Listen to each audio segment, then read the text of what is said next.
한 개인을 바르게 세우기 위해서, 때로는 가정을 바르게 세우기 위해서, 그리고 교회를 바르게 세우고 이 세상 굽어진 것을 좀 바르게 세우려고 그렇게 노력을 했는데, 헤아리서 행하는 그 많은 수고에도 불구하고 구부러진 것을 곧게 할 수 없는 것이 너무 많이 있다는 것.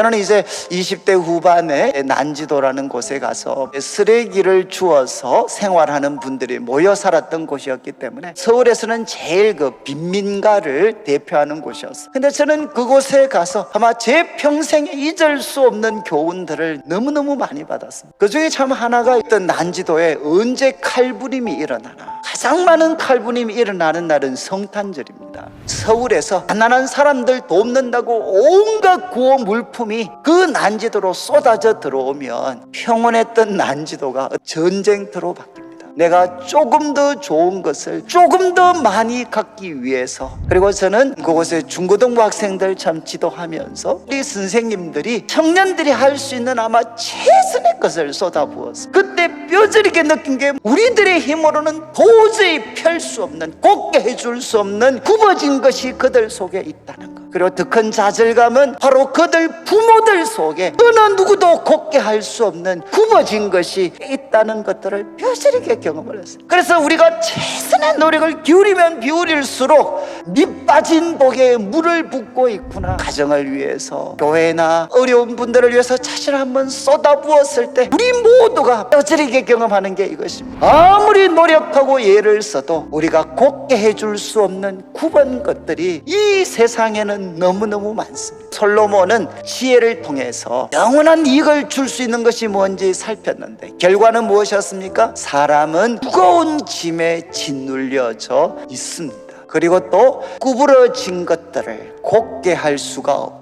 결핍된 것, 모자란 것은 셀 수가 없습니다. 그리고 지혜와 지식을 얻기 위해서 필사적으로 노력했지만, 참된 만족과 참된 길로 우리를 인도한 것이 아니라 우라통이 터지게 만들고 고통에 짓눌리도록 만드는 것이 이 세상의 지혜라는 것입니다. 자, 그러면 이제 신약에서 지혜에 대해서 어떻게 이야기하는가? 기록된 바 내가 지혜 있는 자들의 지혜를 멸하고 총명한 자들의 총명을 폐하리라. 이 세상 지혜는 하나님께 어리석은 것이다. 하나님은 지혜 있는 자들로 하여금 자기 꾀에 빠지게 하시고 지혜 있는 자들의 생각을 헛것으로 아신다. 여러분, 성경은 명백하게 선언합니다. 하나님은 지혜 있는 자의 지혜, 이 세상의 지혜를 어리석게 하셨습니다. 그 내용 중에 하나가 무엇이죠? 구부러진 것을 곧게 할 수 없고 모자라는 것은 셀 수가 없습니다. 지식이 더하면 우라통과 고통이 더해집니다. 그런데 오직 부르심을 받은 자들에게는, 유대인이나 헬라인이나 그리스도는 하나님의 능력이요 하나님의 지혜니라. 여러분, 그리스도는 누구십니까? 하나님의 능력이요 하나님의 지혜입니다. 하나님께서 헛되게 만드신 이 세상의 지혜, 지혜 있는 자의 지혜가 아니라 하나님의 능력, 하나님의 지혜. 그래서 십자가에 못 박히시고 3일 만에 부활하신 이 예수님을 믿을 때만 일어날 수 있는 일이 무엇이냐? 구부러진 것을 곧게 할 수 있고 모자라는 것을 채울 수가 있습니다. 하나님의 능력, 하나님의 지혜는 무엇인가? 그리스도십니다.